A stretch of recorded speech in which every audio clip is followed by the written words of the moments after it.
네,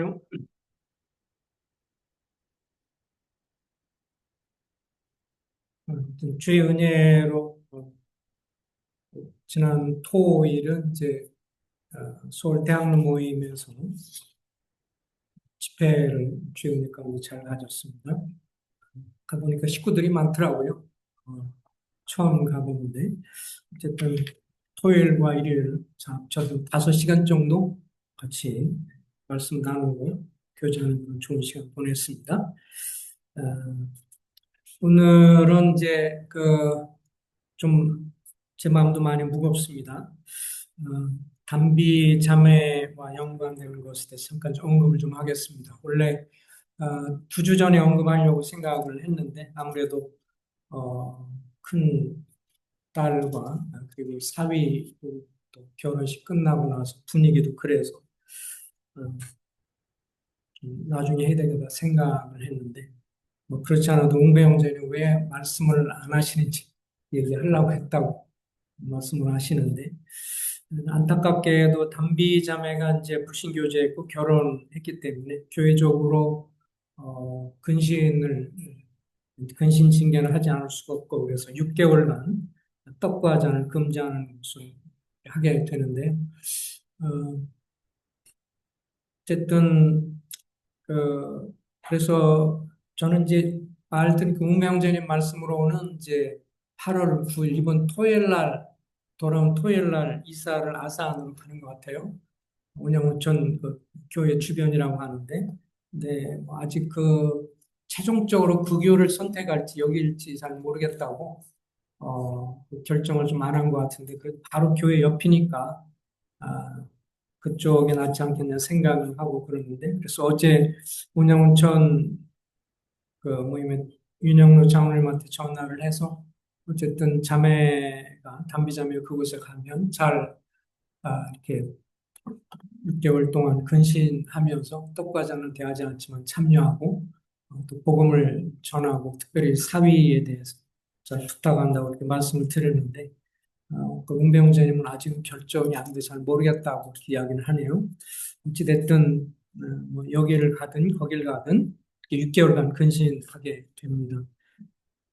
그러면서 은배용자님은 지난번에 이렇게 스스로 말씀하시면서 성도님께 자녀 양육에 대해서 잘 하지 못했기 때문에 또 이런 것이 이제 아버지로서 부담을 갖고 그래서 공적인 사역을 이렇게 좀 다 내려놓겠다고 말씀을 하셔서 어, 그래서 어쨌든 형님의 그런 태도가 주님 앞에 귀하다고 생각을 합니다. 그리고 그래서 어, 3개월간은 이제 형제님이 공적인 사역을 자제하고 근신하는 걸 그래서 8, 9, 10월까지는 설교나 사회는 뭐 이런 걸 좀 안 보실 것 같고요. 근신하는 시간을 가지려고 생각을 하고 있습니다. 어, 그러면 이제 아마 궁금하실 것 같은데 장로 세우는 일에 대해서는 어떻게 되느냐? 이거는 또 좀 별개 문제라고 생각을 좀 해요. 근신하는 기간을 갖게 되고 나면 근신하는 시간을 갖게 되면 그 이후로 주님 인도하시는 대로 말이 될지 연초가 될지 모르겠지만 인도하시는 대로 해서 그때 성도님들과 다시 보면서 주님의 뜻 가운데서 주님이 기뻐하시는 일을 진행하려고 합니다. 어쨌든 이런 뭐 근신이나 징계권에 대해서 어쨌든 우리가 이런 기회가 되기 때문에 좀 오늘 차제 말씀을 좀 드리고 싶은데요. 그래서 오늘 주제는 지옥계 안에서의 징계와 회복에 관해서 아마도 제가 평택에 내려와서 처음 일꾼들하고 나눴지만 처음 이런 주제를 좀 다루게 되는 것 같습니다.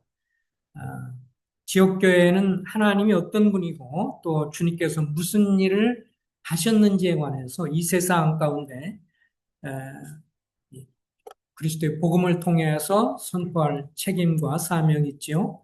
또 이를 잘 감당하기 위해서 지옥계는 순결한 신부로서 그 유지를 해야 주님과의 교제와 능력이 있어서 그를 통해서 주님의 은혜로 우리가 세상 가운데 빛과 소금의 역할을 감당을 할 수가 있습니다. 그래서 성경은 하나님께서 교회를 향해서 잘못한 부분들을 향해서 교훈도 하고 경고도 하고 때로는 책망도 하고 최악의 경우는 이제 출교까지 하라고 말씀을 해주고 있어요. 어쨌든 성도 개인의 거룩한 삶이 무너지면 결국 그것이 교회에게 영향을 미치게 되죠. 또 교회적으로 성교를 잃어버리면 지역교회는 간증과 능력을 상실하게 되고요. 그래서 사단은 어찌하든지 이런 일을 통해서 성도를 무너뜨리려고 하고 잘못된 교훈이라든지 말씀을 불순종하도록 계속 유혹을 하는 것이 사실이고 또 교회에서도 잘못하는 것에 대해서 전혀 징계를 하지 않고 그냥 넘어가는 것을 더 원한다고 생각합니다. 그래서 어떤 분이 그렇게 이야기를 했어요. 이 모임에 대해서 잘 아시고 어, 신약기 원리에 따라서 잘 아시고 이런 거에 대해서 알고 동의하고 그러시면서 일반 교계, 장로계 오래 있던 분, 복음이 확실하시고 선결도 감당하신 분이 그렇게 얘기를 하더라고요. 자기가 볼 때 일반 교회와 이 브레드린 교회, 성경적인 교회를 하는 데서 큰 차이점 중에 하나가 자기 생각할 때 성경적인 징계를 브레드린 교회에서는 하지만 일반 교회는 전혀 하지 않는다. 이것이 아마 큰 차이 중에 하나인 것 같다, 자기가. 이렇게 이야기를 하는 것을 들었습니다. 제가 잘 알고 있는 분인데요.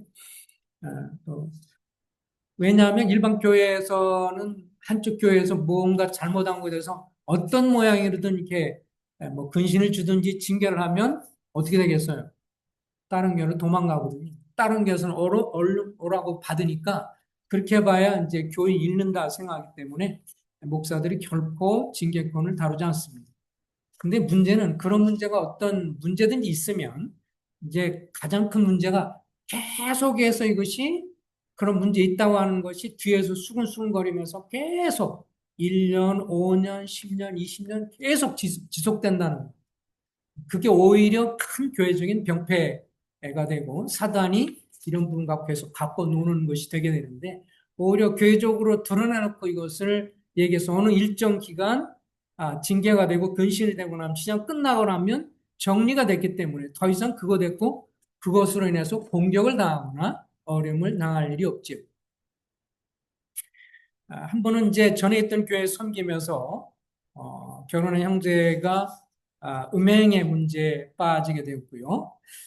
이것이 결국은 다른 지역 교회에 있는 자매하고 연관돼서 그쪽 교회에서도 이제 징계를 먼저 하고 알게 되었습니다. 그래서 이 문제를 이제 좀, 좀, 좀 큰 문제였기 때문에 그래서 1년간의 이제 출교를 진행을 하는 문제를 하게 되는데 아버지가 이제 그것을 알고 반대로 이제 전화가 와서 그렇게 하지 않으면 좋겠다고 이야기를 하더라고요. 그래서 많은 이야기를 했었는데 그러면서 제가 이렇게 말씀을 드렸어요. 형님, 만약 이 문제가 이미 그냥 지나가면요. 이미 저쪽 교회에서는 징계가 되었는데 자매가 그쪽에서 징계가 되는 거죠. 아들 문제건에 대해서 징계가 되지 않으면 나중에 두고두고 이게 5년, 10년, 15년 계속 지속되면서 더 큰 고통을 당하게 될 것입니다. 차라리 깔끔하게 징계를 받고 그리고 세월이 지나서 되면 한번 정리된 거기 때문에 더 이상 어떤 말도 그런 것이 나올 수가 없습니다. 아버지가 나중에 수긍하셨고 이렇게 진행을 하게 됐어요. 지금은 세월이 많이 지나서 회복됐고 나중에 만나면 이제 고맙게 생각을 하십니다. 징계 목적을 한번 생각해 보겠습니다. 왜 교회에서 주님이 이 사랑의 하나님이 왜 성도들이 잘못할 때 징계하시는지 또 하나님은 범죄한 성도들을 교회에서 징계하라고 왜 말씀하시는지 첫 번째는 성도들에게 회복할 기회를 주기 위함입니다. 분명히 기억해야 합니다. 징계는요, 영원한 심판이고 완전히 끊어내는 것이 아니라 징계는 회복을 위해서 주어지는 하나님의 그 사랑의 손길입니다. 디모데후서 2장 25절에서 이렇게 말합니다. 주의 종은 거역하는 자를 온유함으로 훈계할지니 혹 하나님이 그들에게 회개함을 주사 진리를 알게 하실까 하며 그들로 깨어 마귀의 올무에서 벗어나 하나님께 사로잡힌 바 되어 그 뜻을 따르게 할까 함이라. 그래서 여기에 보면 온유함으로 훈계하라 이렇게 말씀을 했어요. 디모데후서 2장 25절 26절입니다. 갈라디아서 6장 1절은 이렇게 말합니다. 사람이 만일 무슨 범죄한 일이 드러나거든 신령한 너희는 온유한 심령으로 그러한 자를 바로잡고 너희 자신을 돌아봐 너희 유혹을 돌아봐 너도 유혹을 받을까 두려워하라. 사실 이런 문제가 있을 때 사실 두렵고 또 이런 것을 제 개인적으로도 생각해 보면 주님 섬기면서 목회 사역하면서 가장 힘들고 고통스러운 것이 징계권을 다루는 문제인 것 같습니다. 가장 괴롭고요. 심령도 부담스럽고 솔직히 제 성격상 하고 싶지 않은 것인데 그래도 이것은 할 수밖에 없는 우리가 주의 말씀을 순종할 사람들이기 때문에 내가 좋아하는 것만 하고 좋아하기 싫으면 하지 않을 수 있는 것이 아니기 때문에 이런 것들이 좀 고통스러운 일입니다. 그러나 주님이 교회의 유익을 위해서 또 성도 자신의 유익을 위해서도 공적인 것은 공적으로 다뤄줘야 하기 때문에 말씀을 드립니다. 주님이 범죄한 성도를 회복해야 할 기회를 주기 위함이다 라고 말씀을 드렸는데 히브리서 12장 6절과 7절에서도 하나님은 이렇게 말씀하셨습니다. 주께서 그 사랑하신 자를 징계하시고 그 받아들이시는 아들마다 채찍질 하십니다. 주님이 사랑하는 자를 징계하시고 받아들이는 아들마다 채찍질 하신다고 했습니다. 하나님이 아들과 같이 너희를 대우하시나니 어찌 아버지가 징계하지 않는 아들이 있으리요. 그리고 징계의 고통도 이야기합니다. 무릇 징계가 당신은 즐거워 보이지 않고 슬퍼 보이나 후에 그로 말미암아 연단받은 자들은 의와 평강의 열매를 맺느니라. 그래서 이런 징계들이 고통스럽지만 어떻게 보면 회복을 위해서 도와주기 위함이라 하는 것이고요. 또 한 가지 저는 교회에서 이런 것들을 해야 할 이유 중에 한 가지는 만약 교회가요 범죄한 성도가 있는데 그냥 두면 그것은 하나님이 교회에 명하신 것을 하지 않게 되면서 교회가 그것을 순종하지 않게 되면 주님이 어떻게 하시냐면 나중에 그것이 이제 큰 문제일 경우에 하나님이 직접 다루십니다. 저는 그게 더 무섭다고 생각해요. 하나님이 교회에게 명하시는 것은요, 교회한테 그걸 통해서 교회를 통해서 교회에서 징계 기간을 두고 근신하거나 때로는 극단적인 경우 심각한 건 출교가 되거나 교제권을 하지 못하게 될 때 하나님 편에서 교회에게 위임한 일을 하기 때문에 주님이 직접 손을 대지 않잖아요. 근데 만약에 교회가 그것을 하지 않고 근데 범죄한 성도가 방자에 계속 죄 가운데 있으면 주님이 직접 손을 대하시면 그때는 무섭습니다. 정말 두려운 일입니다. 저는 그런 경우를 몇 건 직접 듣고 또 목격도 했습니다. 그래서 어떤 자매가 불신 결혼했고 그리고 불신 결혼하면서 나중에 교회를 그냥 결혼하고 나니까 성도들이 교제할 때 이렇게 만류하고 그랬는데도 불신 결혼했고 끝나고 나니까 결혼하고 나서는 교회 안 나와. 몇 년 동안 그러다 2, 3년 그랬던 것 같아요. 그래도 어느 날 갑자기 그냥 참여해서 떡과자를 그냥 막 대하고 일꾼들이 뭐 만류도 하기 전에 식구들이 좀 많이 있던 교회인데 이렇게 하게 되면서 이게 이제 나중에 엄청나게 이게 충격이 되고 일꾼들이 막 비상에 걸리고 막 그랬는데 그때가 또 묘하게 출산을 앞두고 있었는데 나중에 출산하면서 아이는 그 자매가 이제 죽게 됐습니다. 아이와 함께 이렇게 죽게 된 것 같아요. 정말 충격이고 교회 식구들이 두렵고 떨었다고 했습니다. 그걸 보면서 하나님이 직접 손을 대시는 거면 더 두려운 일이기 때문에요.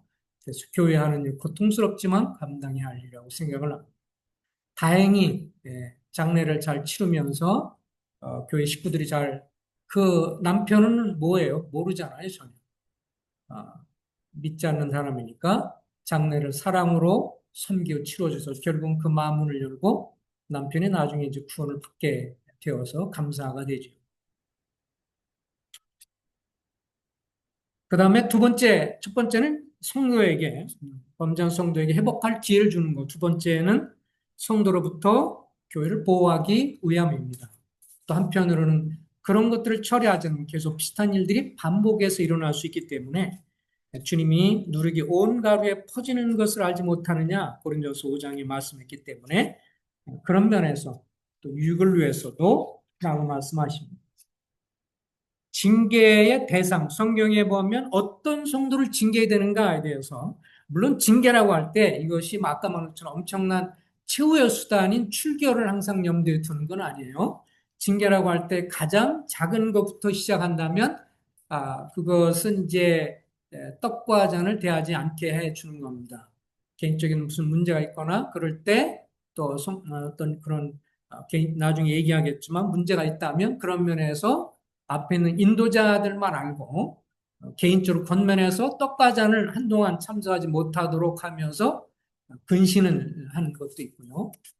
나중에 교리적이거나 문제가 될 때는 앞에서 책망을 하게 되고 교리적인 문제는 더 심각하기 때문에 전체에서 얘기를 하지만 그런 문제가 아닌 문제에 있어서 성적인 문제라든지 이런 것일 때 그러나 미리 자기가 잘못을 알고 돌이키고 그랬을 경우는 인도자만 아는 선에서 이렇게 징계를 하고 근신을 주어서 한동안 떡과잔을 대하지 못하게 합니다. 교회적으로 이야기는 하지 않습니다. 가장 극단적이고 그런 경우에 그런 거는 출교하는 것이지만 그러나 전반적으로 성도들이 알고 있는 경우에는 교회적으로 이렇게 알리는 것이 맞습니다. 우리 고린도서 5장 11절 좀 보겠습니다.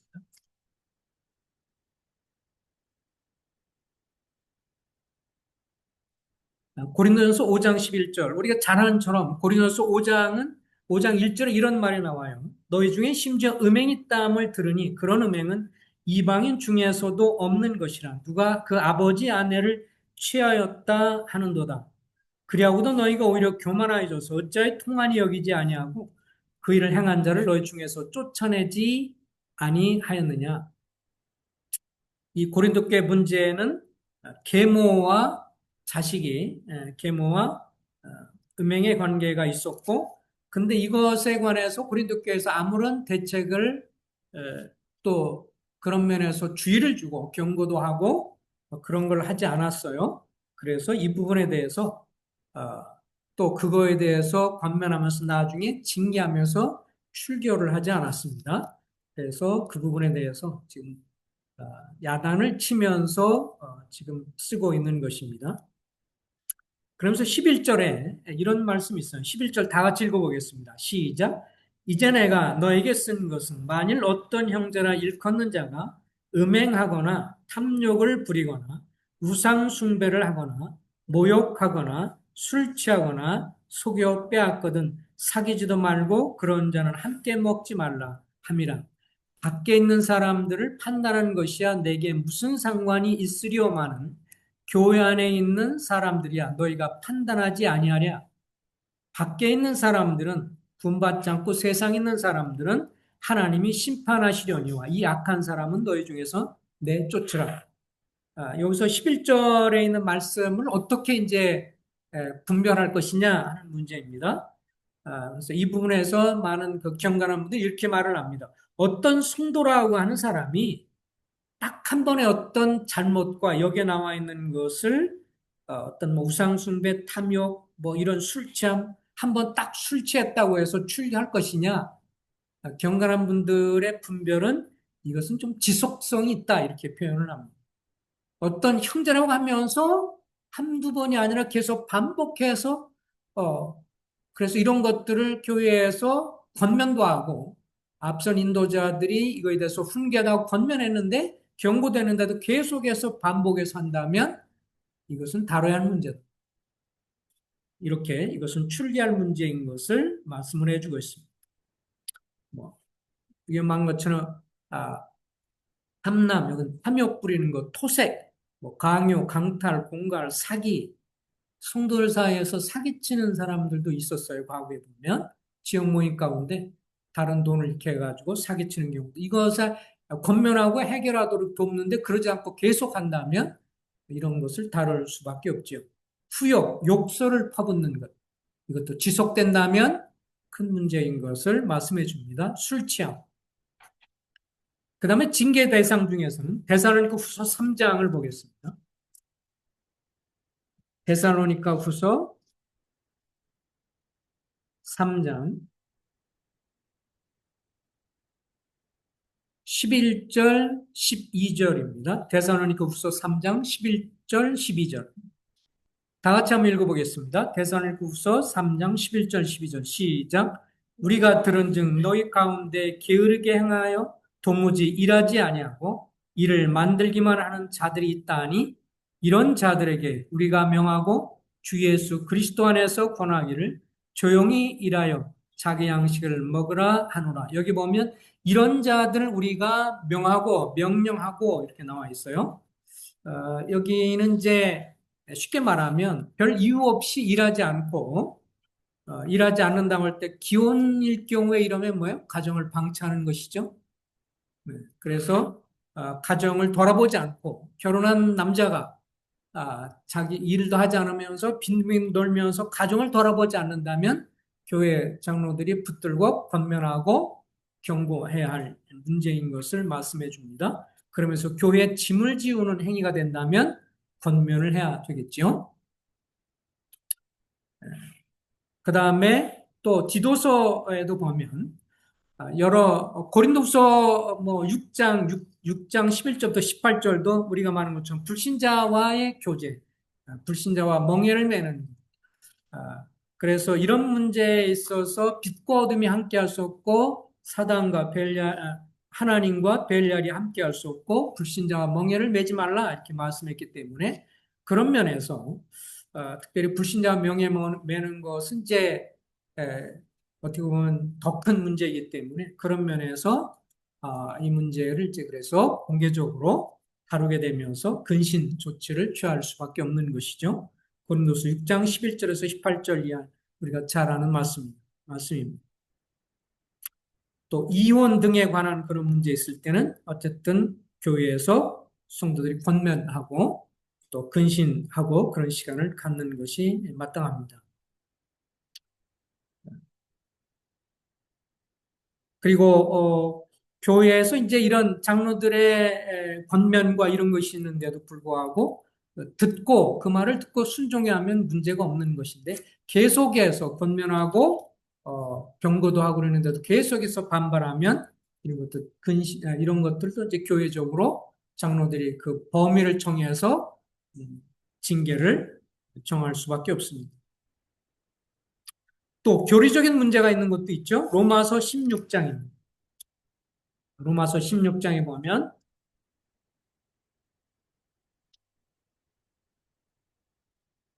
로마서 16장 17절과 18절입니다. 다 같이 한번 읽어보겠습니다. 로마서 16장 17절 18절 시작. 형제들아 내가 너희를 권하노니 너희가 배운 교훈을 거슬러 분쟁을 일으키거나 거치게 하는 자들을 살피고 그들에게서 떠나라. 이 같은 자들은 우리 주 그리스도를 섬기지 아니하고 다만 자기들의 배만 섬기나니 교활한 말과 아첨하는 말로 순진한 자들의 마음을 미혹하느니라. 여기 보면 형제들아 내가 너희를 권하노니 너희가 배운 교훈을 거슬러서 분쟁을 일으키거나 성경에서 가르치고 있는 사도들이 가르치고 있는 건전한 그런 교리라든지 건전한 교훈을 거슬러서 잘못된 이단적인 가르침을 가르치고 또 그런 것들로 인해서 교회에 분쟁을 일으키고 어려움이 되면 그들로부터 떠나라. 격리가 되어야 된다라고 말을 하는 것입니다. 그들은 이 같은 자들은 우리 주 그리스도를 섬기는 사람이 아니고 자기들의 배만 섬기고 교활한 말과 아첨하는 말들로 사람들의 마음을 미혹할 수 있기 때문에 그렇습니다. 이단 사상을 갖고 있는 사람들이 그렇습니다. 교묘하게 들어와서 교묘하게 자기가 갖고 있는 비성경적인 성경에서 다루고 있지 않고 성경의 근본적인 진리와 이런 것들을 어긋난 잘못된 것을 가르치게 되면 그렇다면 그때는 이제 문제가 되는 것입니다. 그러면 근본적인 것이 아닌 것일 경우는 어떻게 해야 되나요? 제가 이제 미국의 페븐 교회에 있을 때 어떤 일이 있었냐면 한인 교포 형제님이 이제 미국인 몇 분이 이제 몇 분은 아니네요. 그분은 이제 저 훈련받는 저희 빼놓고는 이제 혼자였던 것 같은데요. 그 캘리포니아 페이븐에 있는 교회에서 그분이 이제 방송국 패밀리 라디오라고 복음 방송을 하는 우리나라 극동 방송 같은 그런 방송국에서 엔지니어로 일하는 분인데 연세도 좀 있으셨어요. 나중에 장로 형제님들이 이제 설명을 해 주시더라고요. 그분이 이제 한국 분이라서 만나서 반가웠고 잠깐 인사도 하고 막 그랬었는데 나중에 이제 장로님들이 어떻게 설명하냐면 저 형제님이 전반적인 교리에 연관해서 다 이렇게 인지하고 우리하고 동일하게 장로교 출신이라서 다 그렇게 출신이지만 복음을 확실히 알고 주님 믿었는데 이 주님의 재림의 관계에서 주님의 재림과 연관해서 종말론에 관해서 우리가 세대적인 입장을 취하고 있는데 그 부분에 있어서 주님이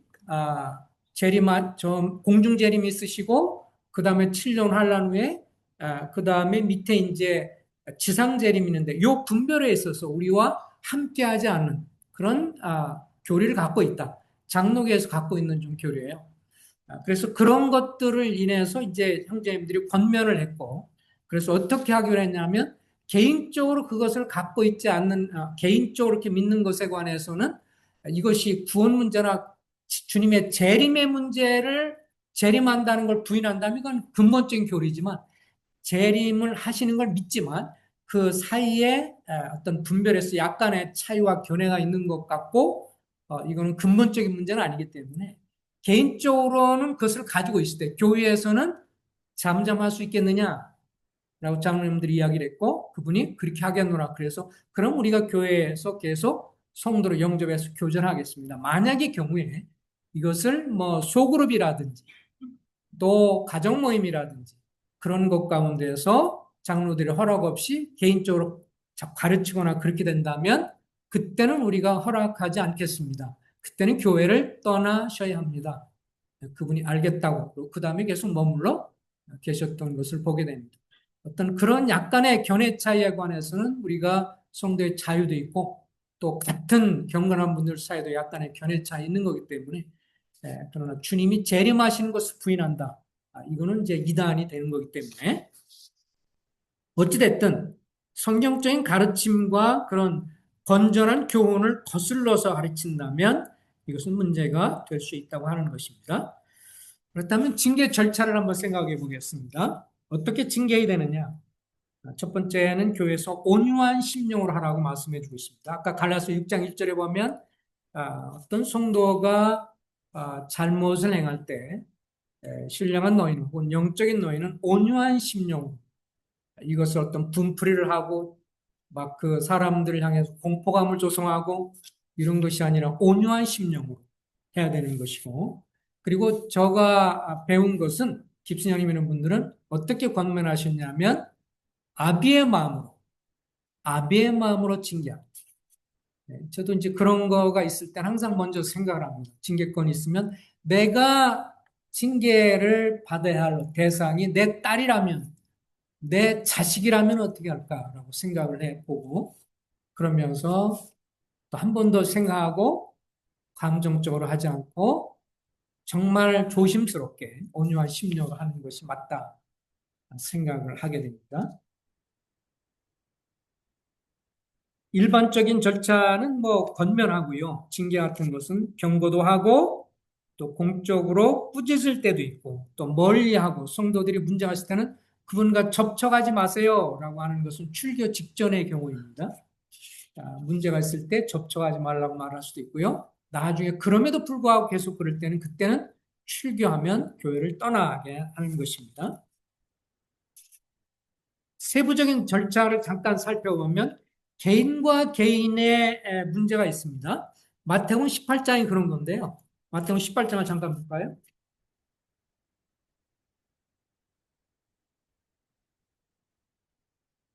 마태복음 18장에 보면 15절에 마태복음 18장 15절부터 20절입니다.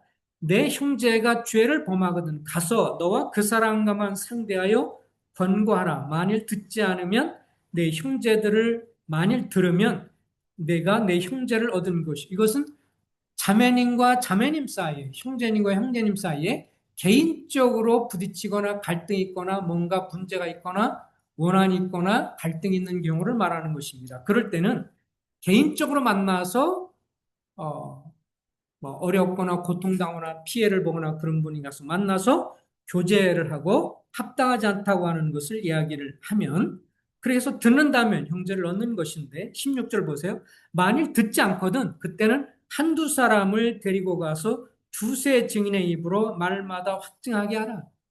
내가 이렇게 얘기를 했는데도 안 들으면 그때 주변에는 다른 성도님들 한둘과 함께 가서 그것을 권면하는 겁니다. 그렇게 해서 들으면 해결이 되는 것이죠.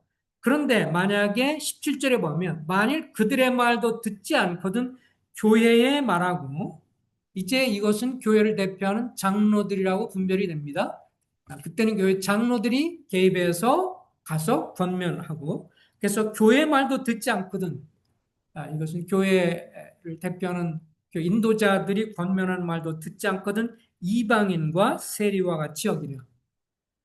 그때는 이제 이것은 교제하지 말라고 성도님 자리에 선언하는 것이 되겠지요.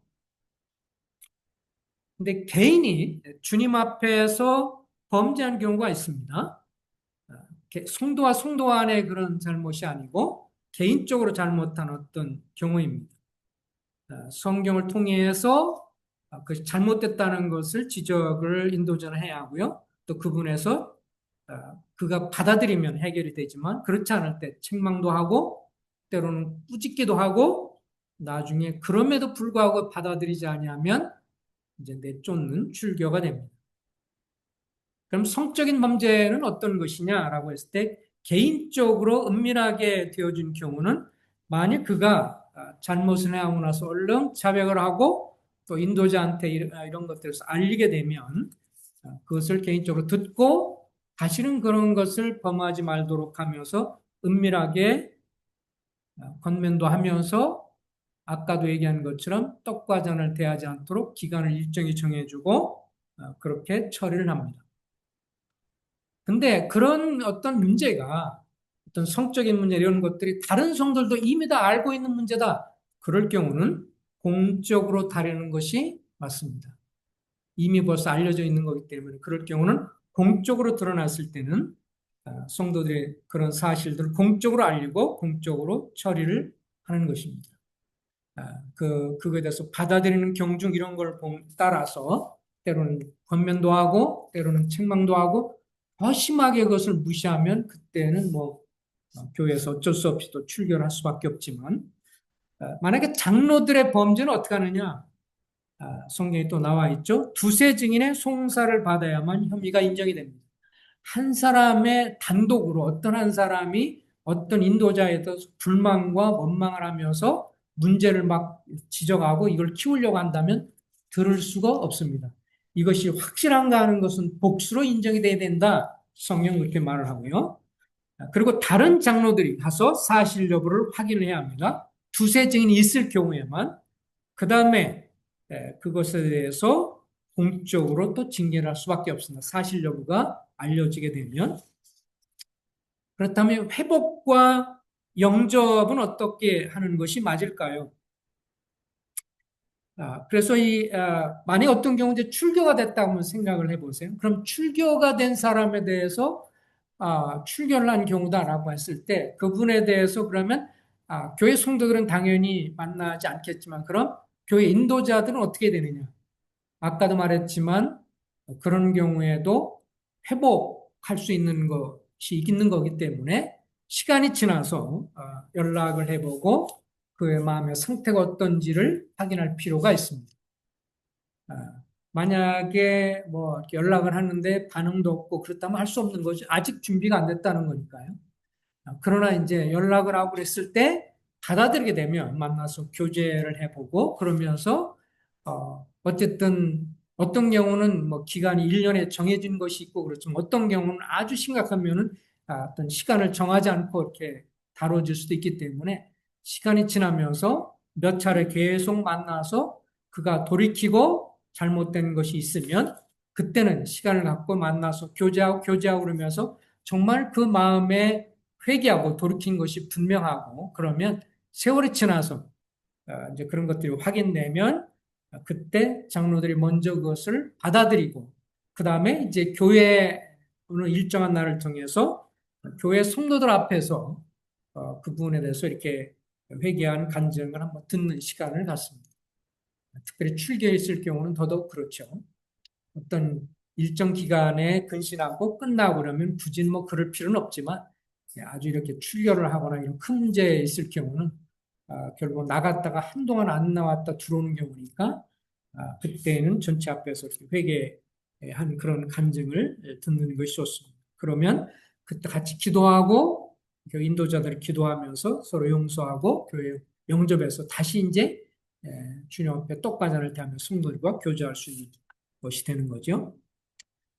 또 어떤 경우 이제 이게 사실 조심스러운 부분인데요. 출교하는 것의 내용을 우리 지역교회에서만 이것을 다룰 것이냐 아니면 다른 지역교회도 알려질 것이냐라고 하는 것인데 어떻게 보면 이제 과거에는 좀 우리 모임이 징계하는 것을 좀 이렇게 너무 지나치게 엄하게 한 경우도 있었습니다. 그래서 이런 면들이 이제 좀 시간이 지나면서 더 이렇게 좀 정정이 되고 좀 그런 면이 있었는데요. 또 지금은 통상 만약에 어떤 성도가 어떤 성적인 범죄가 있지만 이게 한두 건이 아니고 여기저기 다니면서 그런 일이 있다 그러면 전국 출교하면서 전국 지역계 고문으로 보내야 되지만 그냥 한 지역계 내에서 어떤 그런 성적인 문제가 있고 막 그런다면 출교하거나 그런 할지라도 지역계 안에서만 출교를 하고 그것을 굳이 다른 지역계 가운데 알리는 것을 지금은 하지 않습니다. 그리고 만약에 그런 지역교 안에 있는 어떤 성도가 관여된 그런 문제로 성적인 문제로 이렇게 출교됐다 그럴 때 그런 공무를 전국 모임에 받으면 제가 이제 전국 장로 모임에 형님들 교제하고 그런 거 보면 거의 8, 90%는 지역교 안에서 어떤 분이 이런 성적인 문제로 출교되거나 그렇다고 할 때 공문을 그런 걸 보내면 장로들만 보고 그냥 쓰레기통에 집어넣는다고 합니다. 교회 안에 광고하지 않고 덕이 되지 않기 때문에 그런데 이제 이런 경우는 전국으로 보내는 것들이 더 분명하고 해야 된다고 하는 것은 뭐냐면 교리적인 문제. 교리적인 문제는 계속해서 영향을 미칠 수 있는 거기 때문에 어떤 형제가 지역교회에서 잘못된 가르침을 계속 가르치고 있고 그러다가 교회에서 문제가 됐고 권면되는데도 듣지 않고 그러면서 나중에 결국 그것을 갖고 이제 슬그머니 다른 지역교회를 가서 또 다른 교회를 가고 막 이렇게 된다면 이것은 심각한 문제를 초래하게 되기 때문에 또 나름대로 어떤 언변이 있고 가르치는 어떤 재능이 있다라고 할 때 이것은 여러 교회를 다니면서 혼란을 줄 수 있기 때문에 이런 경우는 출경문을 보낼 때 그 교회뿐만 아니라 전국으로 보내서 다른 지역 교회에서도 그분에 대해서 조심스럽게 그 형제에 대해서 받아야 하기 때문에 그렇게 해야 합니다. 과거에 전에 섬겼던 교회 가운데도 교리적으로 문제 있는 형제가 있었어요. 젊은 사람들 데리고 나가고 또 가르치고 그래서 전국 장로 모임 수양회가 있을 때 거기에 소속되어 있는 자기 딸과 아들이 그 교회 젊은 애들 붙들고 따로 모였거든요. 수원에서. 그러면서 이제 잘못된 가르침, 구원의 수준을 높인다든지 모임에 대해서 막 비판하고 신약교 원리 다른 것을 비판하고 이런 문제가 있어서 수양회 기간 동안에 관여된 장로님들 다 불러서 교제했고 이걸 어떻게 하는 것이 좋겠느냐 같이 논의하고 또 연세 있는 분들도 같이 참조를 해서 그때 당시에 뭐 연세 있는 원로 형제님은 출교하라라고 했는데 이제 저는 고민이 됐던 게 출교를 하게 되면 그 자식들이 다른 지역 모임의 장로인데 장로 자식이 거기 모임에 있어요. 그러면 출교를 하면 자식하고 만나기도 어려운 거 복잡해지잖아요. 그래서 이제 어떻게 형님들한테 얘기 들었냐면 출교하기보다 경계 공문을 보내면 어떻겠습니까? 제안을 했어요. 그럼 형님들이 다 알아들으니까 이러이런 교리적으로 문제가 있으니까 이런 것들의 이 청년들 특별히 이 암흑의 이 형제에 대해서 이 가르치고 하는 것에 대해서 경계하고 지역 모임, 특별히 청년들을 이렇게 받아들이는 것에 있어서 그 김선학이라고 이선학이 이선학이 이름을 바꿨. 지금도 그 친구는 이제 따로 모여가지고 자기를 목사로 하고 그러면서 수영께서는 자식들을 한 대여섯 명 데리고 나왔고 수도권에 있는 애들 해서 한 20여 명 들어다 지금도 모임하고 있고요. 그래서 가끔씩 이렇게 접촉을 해와요. 저한테 하는 건 아니고 이제 에, 예를 들면 전국 모임에 청년들을 대상으로 이게 하는 거기 때문에 그래서 저쪽 뭐 대구 팔공로라든지 대구 성서라든지 뭐 정태훈이 연락하면서 이렇게 자기가 이렇게 해서 가려고 하는데 그 주변 결혼 참석하는데 모임에 참석해도 되겠습니까? 이렇게 전화가 와서. 근데 제가 훈련을 강의할 때 그 형제님 거기서 저한테 묻더라고요. 형님 어떻게 생각하세요? 형제님이 청년들을 잃을 거를 생각하고 받으려면 받아라. 그러나 두려운 것은 그 친구 받으면 아마 애들 다 영영 그랬더니 그거를 자기가 거기까지 인식 못했습니다. 허락하지 않겠습니다. 오는 거에 대해서는. 형제는 그렇게 하더라고요. 왜냐하면 바뀐 게 없기 때문에. 그 친구도 계속 지금 모임에 접촉하려고 하거든요. 왜냐하면 애들이 먹히는 게 청년들한테 먹히니까 청년들을 데리고 가려고 하는데 지역 모임 형제님들이 어느 정도를 알기 때문에 이제 그래서 그때 경고의 공문을 보냈어요. 그래서 성님들이 다 그거 들으면서 그랬어요. 이건 출기에 준하는 건데 그 부모들이 있으니까 부모와 자식 간의 관계를 끊을 수 없으니까 그들을 보호하는 측면에서 했다고 하는 것을 알고 그런 식으로 처리를 했는데 어쨌든 참 교류적인 문제 이런 것들은 더 심각한 문제이기 때문에 그렇습니다. 어쨌든 이런 것들은 좀 어려운 문제이지만 어쨌든 계속 기도해 주시길 바라고요. 그래서 담비자매가 이런 거를 개인적으로 모르겠어요.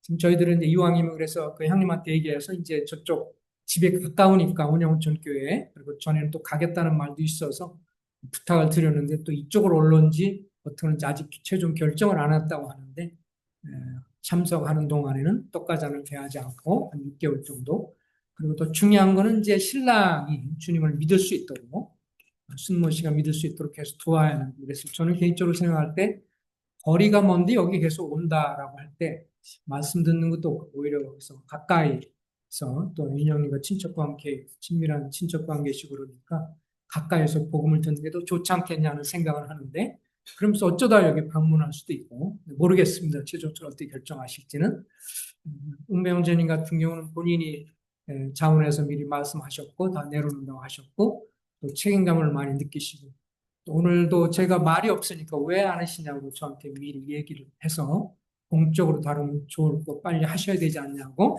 전체적에서 그런 자세를 보면서 형님은 당연히 이 부분에서 자기가 실수했고 잘못했지만 자식을 교육하지 못한 것이지만 그래서 이런 문제가 있지만 당연히 그것을 감당하려는 마음을 갖고 있는 걸로 봐서 주님 앞에 귀한 자세라고 생각하고 나중에라도 때가 되면 다시 교회에 그런 인도자 그런 것을 감당할 만한 분이라고 생각하기 때문에 주님 앞에 귀하게 생각을 하고 또 반마음으로 본인도 받고 있기 때문에 감사가 되었습니다. 기도하겠습니다.